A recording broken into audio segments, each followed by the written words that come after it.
You're going to need something to press the tortillas with, but most importantly, you're going to need your corn flour. Here in Canada, I'm able to find pan and maseka, but at home we prefer to cook with pan because it's easier. We'll also try using a frying pan and just a wooden stick. We're going to need a cup for the water and a cup for the flour. And of course, our best friends, zipper sandwich bags. No names are good, but if you can get the Ziploc ones, those are the best. Your salt for flavoring, and your bowl where you're going to mix it all in. Of course, we need somewhere where to keep our tortillas nice and warm. And then our cooking thingy. I use this because we bought it at Walmart recently to see if we can make more tortillas with it, but for the longest time, we used a non-stick. If you have difficulty flipping it with your hands, get a wooden spoon. Now, let's get our hands ready. We're going to need to remove all our jewelry, wash those puppies for 20 seconds, and let's get started. Let's begin with pan corn flour. If you're a beginner like ourselves here, and if you're not an expert like myself yet, pan will be your best friend. It's very forgiving, it allows for a lot of water to be added, and you can really play with it and make a lot of mistakes in the beginning. So you get your cup of flour, drop it in there. You get about a cup and a half, cup and 3/4 of water, and that's all you'll need for 1 cup of flour. Now if you want to make more tortillas, just do the math. It'll be easy. Before you add the water, you need to get your salt. So this you add to taste. How much salt you like, it's up to you. You'll see here that I added this much salt. It's about a teaspoon or less. I could have added a little bit more. It tasted good, but still, no problem. Mix that puppy up. And once it's all in there, now you can add your water, which is at room temperature or it can be hot. I've seen some abuelas on YouTube as I was learning how to do this, making it really hot, just right in there. And those abuelas are overpowered, so strong. Now as you have your water in there, begin to mix and mix, and I don't need to show you how to do that. It's pretty self-explanatory, but as you're mixing, you're going to see that it's a little bit dry. That's when you add a little bit more water, and you start to be careful with it, because if you do too much water, we'll see later on in this video what happens and how to fix that. So the trick is here, a little bit of water, heat that dough, a little bit of water, masa, masa, masa.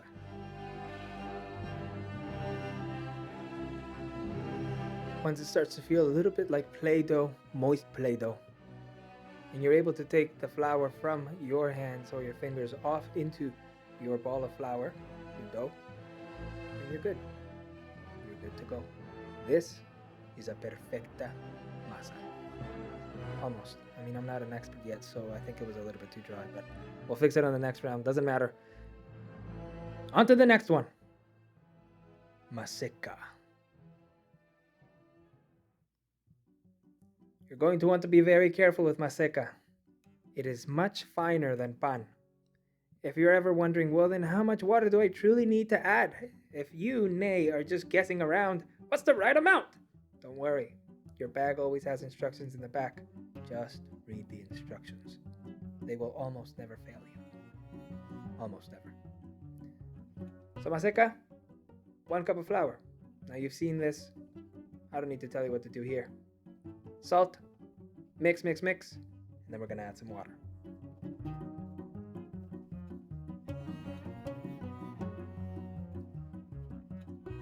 Because maseka flour is much finer, and you can tell in the texture that it's making here, it's more chalky, much drier. You want to be very careful with your water. Add too much at the beginning, and going back is gonna be so tough, and it's gonna take so much time. But if it happens to you, we're going to show you later in this video how to fix it. So every few minutes you want to pick up your dough, you want to check the consistency, and if it needs more water and you're using maseka because that's all you can get in your country, just add it little by little. This is a trick that I learned from the abuelas of YouTube. Just little by little. They used a little spoon. Here we're using the tip of our fingers and then just putting it in the middle and then folding it over until we get a consistency of sort of moist Play-Doh. Maseka ended up using a cup and 1/4 of water. So we're gonna go ahead and destroy these 2 good balls of dough that we've made with maseka and pan, so you can see what to do when this happens to you. Let's start with maseka, the finer flour. With a little bit of water, we're gonna see that it starts to be very runny, very wet, and just very sticky. But don't stop kneading yet.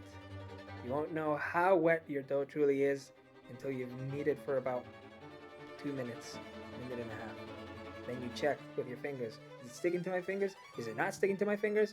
In this case, it was still leaving traces of flour behind. So I know I gotta grab my dry flour, add a little bit to the middle, fold it over, to the middle, fold it over, and continue this process until it starts to feel a bit less wet. So maseka, we were able to rescue it just by kneading it and adding a little bit of flour, but with pan, we're gonna go way overboard so you know what it looks like when it's way too wet and how to bring it back.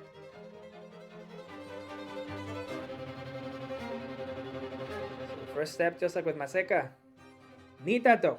Masa, masa, masa. After 3 minutes of doing that, you're getting no results and it's just sticking like crazy to your fingers. You've gone too far, my friend.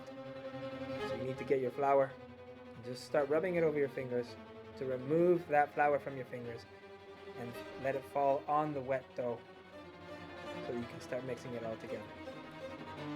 When you go over, it's a bit hard to come back. It's going to be a process of flour, water, and it's going to take twice as long to make your dough once you've gone over, because now you have to find that nice consistency.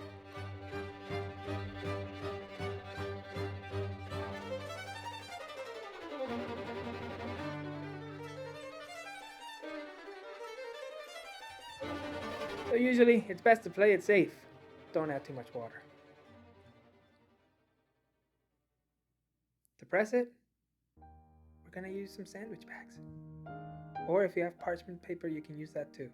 But I prefer these sandwich bags because they're just the perfect size for pressing. This brand is a bit tough, cheap. But if you got the nice ones, the Ziploc ones, use those. Let's start with the wooden roller. The wooden roller, to make corn tortillas, you're gonna have to be calm and patient, like Chopin. Let the music guide you. Get your little cup of water that you were using. Add moisture to your dough. Press it a little bit with your hand, and then with the wooden roller, from the middle out, press. Bring that bag out so that it doesn't stick to it and ruin it. Press from the middle out, softly, gently. From the middle out, press and press until you get that beautiful circular shape that we're looking for. Now you can always check with your first tortilla how good your dough is by looking at the outer edges of your tortilla. As you see here with this one, my dough is pretty dry because the edges are very cracked. If you see that in your tortilla, add more water. If you don't have a wooden roller, you can use a cutting board. With both hands on the cutting board, just apply a little bit of pressure. Shimmy left and right, and check. A little bit more pressure, little shimmy, check, till your tortilla is about 1 millimeter thin. Who said you needed a press to make tortillas? If you don't have a cutting board, you get a pot. Easy as that.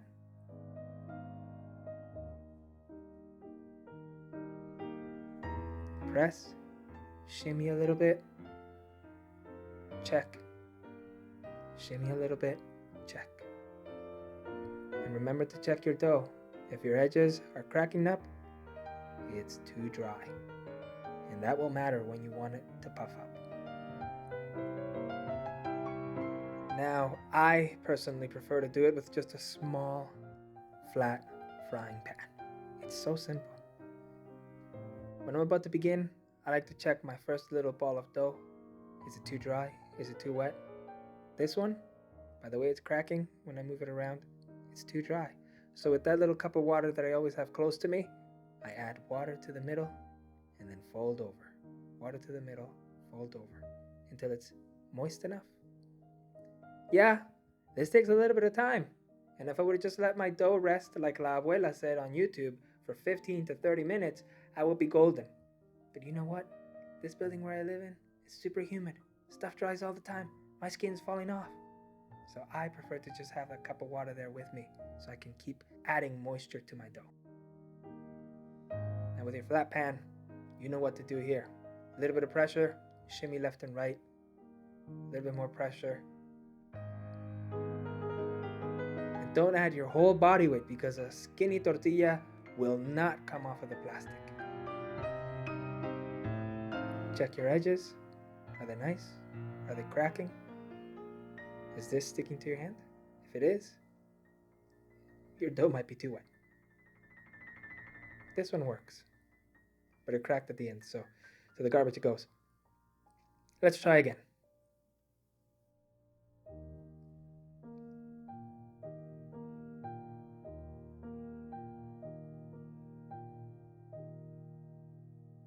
Now that's a beautiful tortilla. Sans press. We're almost done here. Time to cook them. So with this little grill that we just bought from Walmart, because we wanted to make more tortillas when we have guests, we found out that 350 to 400 is the right temperature so that it'll cook our tortillas to the point that they'll puff up. But if you're just a beginner, it's okay to start on lower. Now when you press your tortilla, remember to check how your dough is doing. If it's too flat on one side, try to even it on the other side so that they'll cook nice and evenly. And check for cracks, which will tell you that your dough needs more water. And we showed you how you can fix that going forward with a little... Once you've placed your tortilla on the stove, check if it can move. If it can, try to flip it as soon as possible. You want to keep a little bit of moisture on top of the tortilla. If you can't flip with your hand, go ahead and use a wooden spoon. That's fair. You'll just have to wait a little bit longer to flip it because you don't want to ruin the edges. And now you just wait. You check if there's a little bit of moisture left on that upper side there that we just flipped, because that moisture will help it to puff up when we flip it one last time. Check for that color change around the edges. That is also a good indicator that it's ready to flip.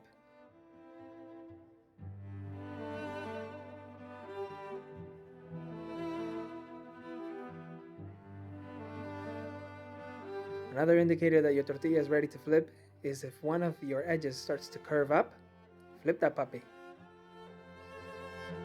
And look for the fatter side of the tortilla when you're flipping it so that you don't burn your fingers. Here I found it, and I used that to flip. If your tortilla was moist enough when you did that first flip, 15 to 20 seconds in, this will happen. Felicitaciones, papa, you just made your first professional corn tortilla. Success. But if that doesn't happen, check if you have cracks on your tortilla. If your tortilla has cracks like mine here on this one, that means that my dough for this one was too dry. And now the steam and moisture is escaping, so this one will not get as puffy as the other one. Sad? But hey, I'm not an expert yet, and that happens. Learn from it, and hopefully after 1,000 tortillas, you'll be an experto. In total, making a tortilla should not take you more than 2 minutes. If your stove is too hot, it'll start to smoke and it'll get very stiff. Avoid that at all costs. There's very little way of going back once that has happened. And if it's not hot enough, it might not puff up. So play around with your temperatures until you get it right. Once it's cooked, don't place them on top of each other because remember, they're a little bit moist, and once you close that towel, they're going to be a little bit more moist in there. There's going to be steam floating around and they will stick. So spread them out in your kitchen towel. Close them and let them be. In there, they're going to get softer. And you'll see why that's important later.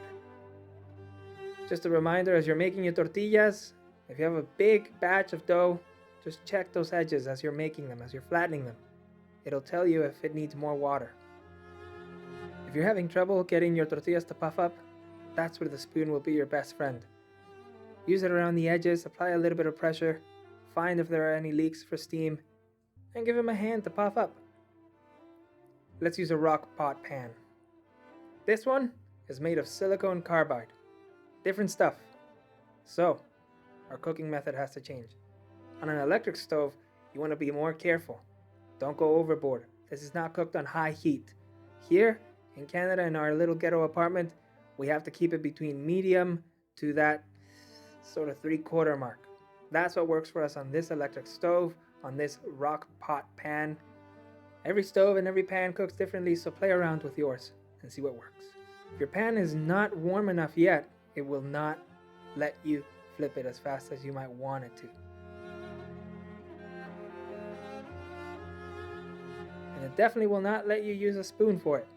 So, let your pan heat up to the set heat. And if it's taking too long, turn it up un poco, just a little bit. And here, I made a rookie mistake. I tried to lift it up and move it around way too early, and it wasn't letting me because it was not hot enough yet. So of course, when I tried to take it off, absolute disaster. It's stuck. So now this tortilla, no work. That's it. That's bad. Let's try again. We let our pan heat up, added a little bit more heat on the stove, no more than medium, and now working beautifully. You can see how the edges start to change color, how the center is a little bit white still. That's the moisture. That's what we want. And I'm checking if it's letting me move it yet. As soon as I can move it, I look for that fat side of the tortilla so I don't burn my fingers, and flip. After 45 seconds, you know the drill. Flip it back, and we can see that my tortilla is pretty dry. Of course, after 2 hours of filming, that dough was struggling to stay moist. But this one still managed, with the help of the spoon, to have some moisture inside. So with patience and spinning the tortilla around with the spoon, eventually, it puffed up. I am not an expert at making tortillas yet, and I know I possibly made a lot of mistakes while making this. If you saw one that needs to be fixed, please post it in the comments below, and the best one gets pinned to the top. If you have suggestions on something we can do differently to make some of the best tortillas around, also please put it in the comments, and I will give a shout out in the next video to the 2 best suggestions. Now let the steam cook the tortilla from the inside. Give it 15 to 20 seconds, flip it, and remove. How about on a non-stick pan? This is my wife's favorite cooking mechanism for tortillas. These are extremely cheap and easy to find, but be careful because they get hotter quicker. So when using one of these, make sure that your heat is not as hot as it was with the rock pan. Or at least if it is, keep an eye on it, because these pans go crazy. For this one, we put it at medium, and then we plate between medium and that little dot before medium to be able to make this tortilla. If you're using a non-stick Tefal sort of pan, you'll find that it is much easier. They're just usually smaller, so it takes longer to make over 30 tortillas. And who really shows up to a party to just eat 10 tortillas? Nobody. So give it its time, keep an eye on it, learn to master your pan, learn to master your stove, and now you know how to make the perfect dough for your tortillas and make these at home. You've mastered making your own tortillas at home, and you've let them cool in a nice little kitchen towel. These are outside of the towel, and they've curled up because I let them outside for 30 minutes. As you can see, they don't stick anymore, and that's what we need when we're going to put them in a fridge. Wait for them to be cool. Put them in a Ziploc bag, take out all the air, or as much of it as you can, and voila. You can put these in the fridge and make chilaquiles with them tomorrow Or you can use them to make tacos again. It's super easy to reheat them. Put them back on the pan and let them cook. Just like that. Congratulations. You are now a tortilla expert maker without a press. Shows you that you don't need one to be a Mexican cook. And you know you have good tortillas when you can fold them and they don't crack on you. That means these tortillas are ready for some good, delicious tacos, which we're going to learn how to make in 2 episodes because we still have to learn how to use a press. I rate this dish 5 tortillas out of 5. If you live in Canada, or the US, or Europe, just get a press on Amazon. It's super easy and it'll save you all this hard work.